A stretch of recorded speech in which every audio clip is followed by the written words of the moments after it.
मैंने देखिए ये टेस्ट सीरीज आपको दी है। अब इसका देखिए आपने सॉल्व कर लिया है। अब इसको डिस्कस करते हैं हम लोग जो है। अब देखिए पीसीएस जे में मुश्किल से 20-25 दिन बाकी रह गए हैं जब आपका प्री एग्जाम है। और देखिए प्री एग्जाम में देखिए मतलब जो है निकालना बहुत मुश्किल भी है, बहुत आसान भी है। चलिए खैर ये तो खैर हम जो है जैसे भी आप डिस्कस कर रहे हैं, हम बता ही रहे हैं आपको जो है कि हमने टेस्ट सीरीज शुरू कर रखी है आपके साथ जो है, जो आपको मतलब जो है 12 फरवरी में एग्जाम है और हम 8 फरवरी तक पूरे लास्ट सब्जेक्ट को टेस्ट सीरीज के रूप में फिनिश कर देंगे। अब देख लिए आज आपने सोल्व किया है, देखो उसको डिस्कस कर लेते हैं एक बार क्या है इसमें। अब देखिए सबसे पहले क्वेश्चन है, निम्नलिखित में से सही कथनों को इंगित कीजिए। मतलब जो है इसमें सही कथन बताना है। अपराध अनिवार्यता एक अनैतिक कृत्य है और अपराध एक अवैधानिक कृत्य है। अपराध अनिवार्यता एक समाज विरोधी कृत्य है। अपराध अनिवार्यता एक धर्म विरोधी कृत्य है।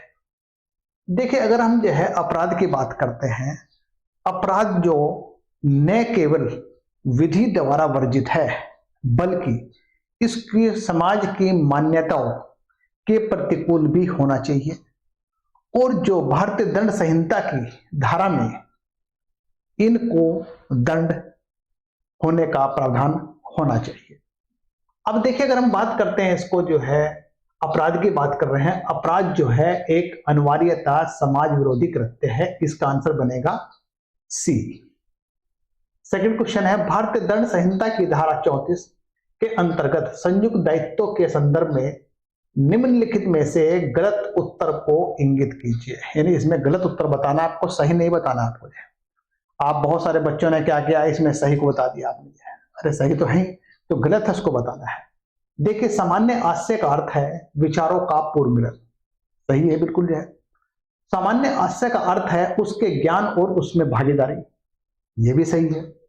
सामान्य आशय का अर्थ है कि प्रत्येक अपराधी को न केवल आशय की जानकारी हो वरना उसमें सहमत भी हुए हो, यह भी सही है। अब देखिए आप जो है सामान्य आशय का अर्थ अपराधों के बीच केवल विचार विमर्श, चाहे वह उसमें सहमत हो या नहीं, यह गलत है। अब क्यों इसमें सहमत होना आवश्यक है, या इसमें छूट नहीं है, तो इसलिए आपका आंसर का डी आंसर बना है आपका। नेक्स्ट क्वेश्चन बना है आपका, कै ने अपना मकान एक पुलिस अधिकारी को जो एक मामले का अन्वेषण कर रहा था यह जानते हुए दिया कि मकान का उपयोग ख एक चोर को यातना पहुंचाने के लिए किया जाएगा। ख को यातना पहुंचाई गई, ये ऐसे मामले में कै किसी अपराध का दोषी नहीं है। भाई दोषी तो है ही। कै दुष्प्रेरण का दोषी है। कै उपहति कारित करने का हेतु दोषी है। कै प्रयत्न का दोषी है। देखिए इसमें जो है जो सहायता पहुंचाने वाली बात है, इसमें यह है दुष्प्रेरण का दोषी है। इसका आंसर बनेगा बी। यानी कि मतलब समझिए आप जो है धारा 107 के तीसरे उपखंड में सहायता द्वारा उस दुष्प्रेरण का उपबंध किया गया है। देखिए सहायता द्वारा 3 प्रकार से दुष्प्रेरण किया जाता है। एक, आशय सहित सहायता प्रदान करके। दूसरा, अवैध कार्य लोप द्वारा। तीसरा, कार्य किए जाने को आसान बनाकर उसमें परोक्ष रूप से सहायता देना। अब 3 तरीके से देखिए मतलब जो है ये दुष्प्रेरण होता है। अब इसमें जो है कै दुष्प्रेरण का दोषी है। नेक्स्ट देखिए आप जो है, निम्नलिखित में से कौन सा मामला संयुक्त दायित्व के सिद्धांत से संबंधित है। अब ये संयुक्त दायित्व को बताना है आपको। देखिए अगर हम बात करते हैं आर बनाम आर्नोल्ड, ये है आपका विकृति चित्त से संबंधित। उसके बाद महबूब शाह बनाम एम्परर, ये संयुक्त दायित्व से संबंधित है। आर बनाम प्रिंस, ये हमारा जो है ये आपराधिक आशय से है।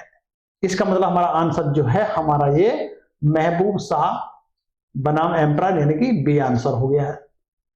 निम्नलिखित में से कौन सा मामला ममता के बचाव से संबंधित है? अब देखिए से ममता मतलब जो है के संबंधित बताना है आपको जो है। अब देखिए अगर हम बात करते हैं मैकनाटन का मामला, मैकनाटन का मामला जो है विकृति चित्ता संबंधित है। दूसरा देखिए अब जो है आर बनाम डेडले एवं स्टीफन, ये आवश्यकता के सिद्धांत संबंधित है, यह हम कह सकते हैं आवश्यकता से बचाव संबंधित है।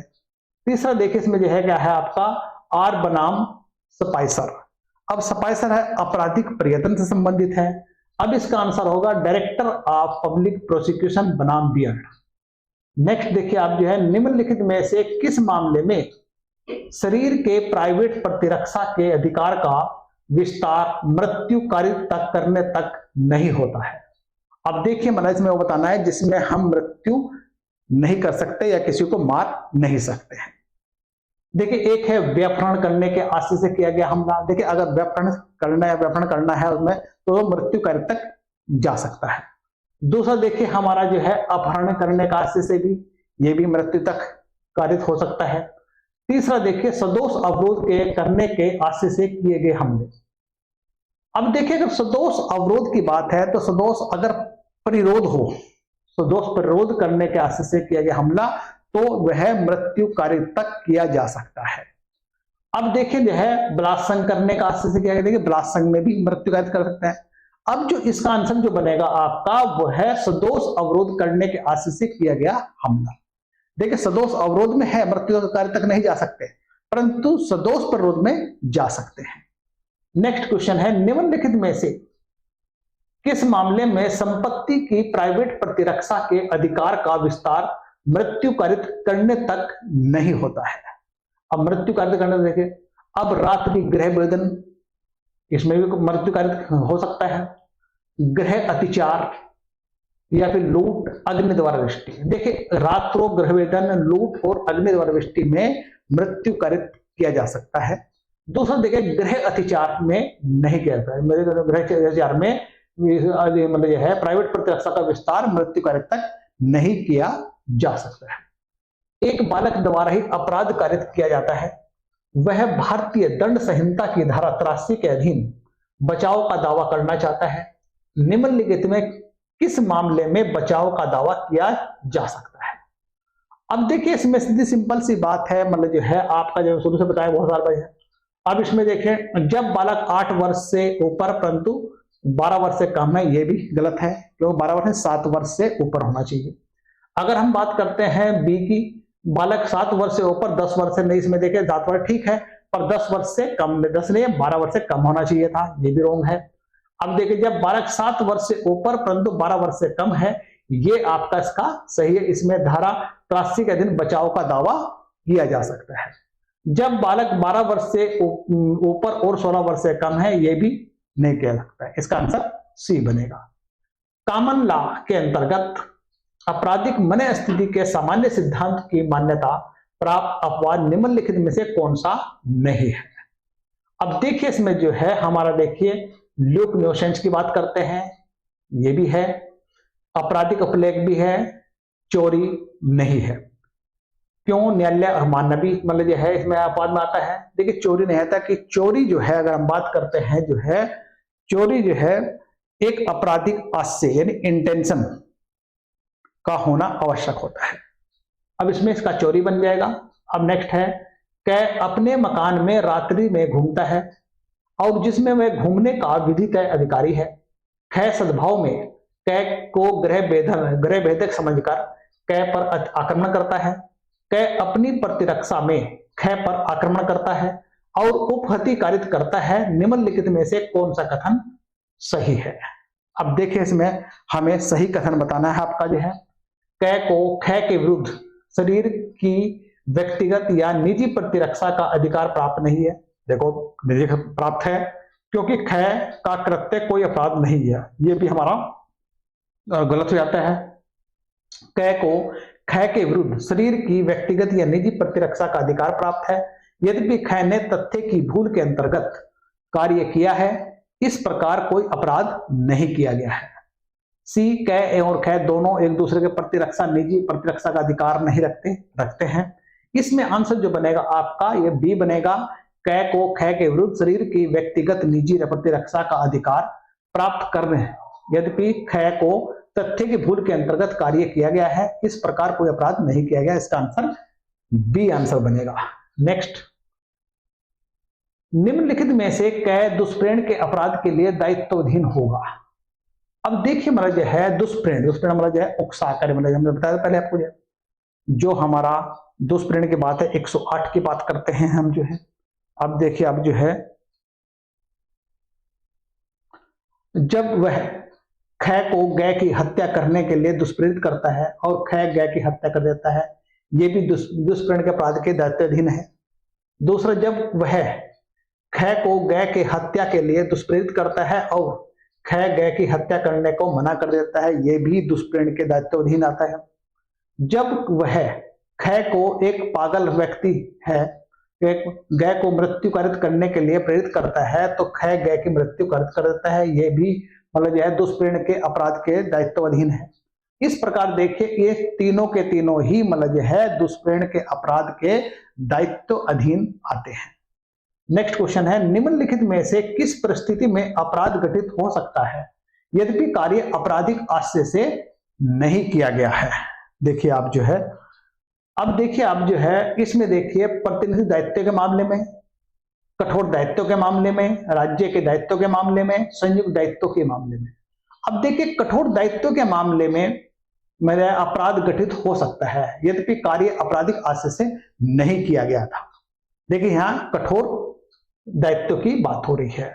नेक्स्ट क्वेश्चन है, तेज दिन का रोशनी में कै कुछ आभूषण चुराने हेतु एक संदूक तोड़कर खोलता है और संदूक खोलने के बाद पता चलता है कि संदूक में कोई आभूषण नहीं है। ऐसी परिस्थिति में निम्नलिखित में से कौन सा कथन सही है। कै ने चोरी की है, भाई चोरी का तो मतलब है जब किसी वस्तु को हम उसकी जगह से हटा देते हैं यार का तो वो चोरी बनता है। कै ने लूट की है, लूट तो अलग ही है। कै ने चोरी का प्रयास किया है, कै ने लूट का प्रयास किया। देखिए इसमें जो है आपका आंसर बनेगा कै ने चोरी का प्रयास किया है। विधि विरुद्ध जमाव के सदस्य का जो संयुक्त रूप से अपराध करते हैं आपराधिक दायित्व करने वाले सिद्धांतों को इंगित करते हैं। देखिए हम देखें अब जो है अगर हम विधि विरुद्ध जमाव के सदस्य जो है अपने सामान्य उद्देश्य को अग्रसित करता है। अब देखिए इसका जो आंसर बनेगा सामान्य उद्देश्य का संयुक्त रूप से अपराध करते हुए अपराध दायित्व का वाले सिद्धांत को बताता है सामान्य उद्देश्य। निम्नलिखित में से मामले में कै को ख की मृत्यु कारित करने का अधिकार नहीं है। देखिए इसमें देखिए आप जो है अब जो है कै और ख आपस में लड़ रहे हैं और कै को ख जान से मार डालने के लिए उद्यत था। ये भी मतलब जो है आपका देखिए मतलब जो है मृत्यु कारित करने के लिए सही है। अब देखिए इसमें जो है कै से ख कुछ करने के लिए कहता है जबकि कै मना कर देता है और इस पर ख को गुस्सा आकर हाथ में चाकू लेकर कै को जान से मार डालने की बात को करते हुए उस पर झपटता है। ये भी मतलब सही है आपका। देखिए कै के साथ ख बलात्संग करना चाहता है, ये भी मतलब जो है मृत्यु कारित करने तक का अधिकार है। अब देखिए यहाँ पर कै और ख एक समुद्री जहाज पर हैं, बहुत दिनों से दोनों भूखे हैं और जीवित रहने के लिए केवल एक उपाय बचा है, उनमें से एक दूसरे को मारकर उसके मांस का भक्षण करे। देखिए इसमें डी आंसर है इसका। देखिए डी आंसर कैसे है, देखिए अब जो है देखिए अब अगर हम बात करते हैं आर बनाम डिडले स्टीवेंस के केस में देखिए आप जो है किसी भी बड़ी हानि को बचाने के लिए छोटी हानि जो है अक्षम्य है, परंतु ये अक्षम्य वहां तक नहीं है इसके अग्रसर में किसी व्यक्ति की जान ले ली जाए। इसलिए मतलब इसका आंसर बनेगा हमारा डी आंसर बनेगा। नेक्स्ट क्वेश्चन देखिए हमारा जो है ख की हत्या करने के विचार से रात्रि में ख के शयनगार में घुसता है परंतु पाता है ख अनुपस्थित है और ऐसे मामले में सही उत्तर इंगित करिए। अब देखिए इसमें जो है इसमें कै हत्या के प्रयत्न का दोषी है, कै गृह अतिचार का दोषी है, कै किसी भी अपराध का दोषी नहीं है, कै हत्या के प्रयत्न का और साथ में गृह अतिचार का दोषी है। अब देखिए इसमें देखिए हमारा जो बनेगा इसका जो है कै गृह अतिचार का दोषी है यानी बी आंसर है। आपराधिक दायित्वों के दो अति महत्वपूर्ण तत्व हैं। अब हम बात करते हैं आपराधिक दायित्वों के दो महत्वपूर्ण तत्व कौन कौन से हैं। देखिए आप जो है, अब इसमें देखिए आपराधिक दायित्वों में भौतिक और तत्व, और हम बात करते हैं इसमें जो है मानसिक या दुराशय। अब इसके अंतर्गत हमारा बनता है आशय और कार्य, इसके तत्व आते हैं। ख से सहमत होता है कि ख की परीक्षा में नकल करने में मदद करेगा। यह देखिए न सामान्य आशय नहीं है, दुष्प्रेरण भी नहीं है, सामान्य उद्देश्य भी नहीं है, ये आपराधिक षड्यंत्र के अंतर्गत आएगा। इसका आंसर हमारा ए बनेगा। राज्य चाहे कितना भी शक्तिशाली क्यों ना हो, उसके लिए समाज के प्रत्येक गलत कार्य के विरुद्ध रक्षक प्रहरी उपलब्ध करना असंभव है। यह किसने कहा था? ये देखिए कहा था शमसूल हुदा ने कहा था। इसका आंसर शमसूल हुदा यानी बी आंसर है। दुष्प्रेरण के लिए दुष्प्रेरण का अपराध सीधे संबंधित है। देखिए आप जो है, अब यह है आपका भारतीय दंड संहिता 107, भारतीय दंड संहिता 108 भाग 9। देखिए यह भारतीय दंड संहिता 108 से सीधा संबंधित है। इसका आंसर है बी। सामान्य आशय सिद्ध करने के लिए दिमागों का पूर्व मिलन सिद्ध करना आवश्यक है, यह कहा गया है। देखिए अब जो है मतलब यह सामान्य उद्देश्य को सिद्ध करने की बात आ रही है। अब जो है तो ये हमारा देखिए अब जो है महबूब शाह बनाम एम्परर में है। महबूब शाह बनाम एम्परर की बात करते हैं हम जो है। आगे देखिए, कै ख से गंभीर और अचानक प्रकोपन मिलने पर स से गै की मृत्यु कारित कर देता है, और गै ख का भाई है और कै ने अपराध किया है। देखिए अगर हम बात करते कै जो है ख को गंभीर अचानक प्रकोप देता है, यानी कै ख देता है, और जो गै है ख का भाई है उसका कोई भी नहीं था, और उसमें गै की हत्या हो जाती है। अब देखिए यहां पर अगर वो ख की हत्या करता है तो मतलब जो है ये मतलब जो है आपराधिक मानववध होता, परंतु यहां पर बात है हमारी जो है गै की हत्या का, तो यह हत्या का अपराधी है। नेक्स्ट क्वेश्चन देखिए हमारा जो है, पै को एक बाघ उठा ले जाता है और यह जानते हुए कि यह संभव है कि गोली लगने से पै मर जाएगा, परंतु पै का वध न करने का आशय रखते हुए सद्भावना पूर्वक पै के लाभ के लिए ही कै उस पर बाघ पर गोली चलाता है, परंतु पै की मृत्यु घाव हो जाता है, मृत्यु कारक घाव से हो जाता है। निम्नलिखित में कौन सा कथन सही है? अब देखिए इसमें सही बताना आपको जो है, इसमें देखिए आप जो है कै को व्यक्तिगत प्रतिरक्षा का बचाव उपलब्ध होगा। कै भारतीय दंड संहिता की धारा 81 के अंतर्गत आवश्यकता का बचाव प्राप्त कर सकता है। कै भारतीय दंड संहिता 92 के अंतर्गत बिना सहमति के लिए किए गए कार्य से संबंधित विधि का लाभ प्राप्त कर सकता है। कै कोई बचाव उपलब्ध नहीं होगा क्योंकि उसे ज्ञान था कि उसकी गोली से मृत्युकारक घाव हो सकता है। इसमें देखिए इसका आंसर सी बनेगा, क्योंकि कै भारतीय दंड संहिता की धारा 92 के अंतर्गत बिना सहमति लिए किए गए कार्य से संबंधित विधि का लाभ प्राप्त कर सकता है। नेक्स्ट क्वेश्चन देखिए हमारा जो है, एक विशिष्ट स्थान पर आग लग गई है और ए ने इस आग को देखा कि और आग को फैलाने से रोकने के लिए और मानव जीवन तथा संपत्ति की रक्षा के लिए दूसरे के घर गिरा दिए। इस मामले में देखिए हमारा जो है ए रिश्ती के अपराध का दोषी है, क्योंकि उसने दूसरों के घर गिरा दिया है, ये दोषी नहीं बनेगा। ए आपराधिक रूप से दायी होगा किंतु उसे अक्षमा कर दिया जाएगा। सी ए किसी भी अपराध का दायी नहीं है क्योंकि उसने यह कार्य अन्य व्यक्तियों और उनकी संपत्ति को खतरनाक अफवाह से बचाने के लिए किया है। देखिए इसका आंसर बनेगा सी। आगे देखिए, सामान्य आशय से अभिप्राय। अब सामान्य आशय से जो अभिप्राय है, देखिए आप जो है दो या दो से अधिक व्यक्तियों का एक आशय, दो या दो से अधिक व्यक्तियों आशय की समानता, दो या दो से अधिक व्यक्तियों का एक ही आशय, एक आशय के प्रति दो या दो से अधिक व्यक्तियों के मानसिक सहमति का होना तथा एक दूसरे उसमें सहभागिता होना। इसका आंसर डी बनेगा आपका यह। आगे देखिए, ए पागलपन के कारण बै के प्राण लेने का प्रयास करता है। बै ने ए को लोहे की छड़ से मारकर गंभीर रूप से आहत कर दिया। इस संबंध में कौन सी प्रस्थापना सही है? अब इसमें देखिए हम देखेंगे आप जो है बै को प्राइवेट प्रतिरक्षा का अधिकार नहीं है क्योंकि ए पागल है, इसमें है इसमें ब को प्राइवेट प्रतिरक्षा का कोई अधिकार नहीं है यद्यपि ए पागल है। इसका ब ए की उपहति करने का दोषी है, इसमें बी आंसर बनेगा इसका। देखिए, एक महिला आत्महत्या करने के लिए गोद में बच्चे को लेकर तेजी से कुएं की ओर जाती है किंतु रास्ते में ही पकड़ लिया जाता है, वह दोषी है। वह देखिए आप जो है, अगर हम बात करते हैं, वह किसी की दोषी नहीं, आत्महत्या के प्रयत्न की, हत्या के प्रयत्न की, मानव वध जो कि हत्या कोटि में नहीं आता है, उपरोक्त में से कोई नहीं है। किसी भी परिणाम की स्वेच्छा कारित किया जाना कहा जा सकता है यदि कोई व्यक्ति, अब इसमें देखिए आप जो है, कारित करने के आशय रखता है, यह ज्ञान रखता है कि इससे कारित कर सकता है, यह विश्वास रखने के कारण रखता है कि इसमें कारित होना संभाव्य है, उपरोक्त में सभी स्थितियों में। देखिए मतलब यह है, इसका स्वेच्छा से कारित किया जाना कहा जा सकता है यदि व्यक्ति, ये तीनों आंसर बनेंगे, इसमें जो है डी आंसर है। ब की हत्या करने के उद्देश्य से ब के शयन कक्ष में रात्रि में प्रवेश करता है जबकि ब शहर से बाहर था, अब दोषी है, ये गृह अतिचार का दोषी है।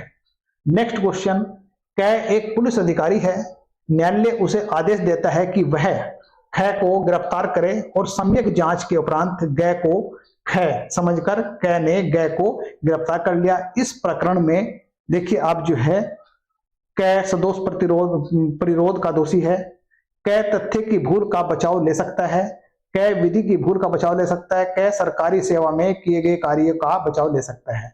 देखिए इसमें जो है क जो है तथ्य की भूल का बचाव ले सकता है। देखिए ये मैं डिस्कस किया आपके साथ, आपको होगा शायद इसमें नंबर भी अच्छे आए होंगे, टेस्ट रहेंगे जो है। अब नेक्स्ट क्लास में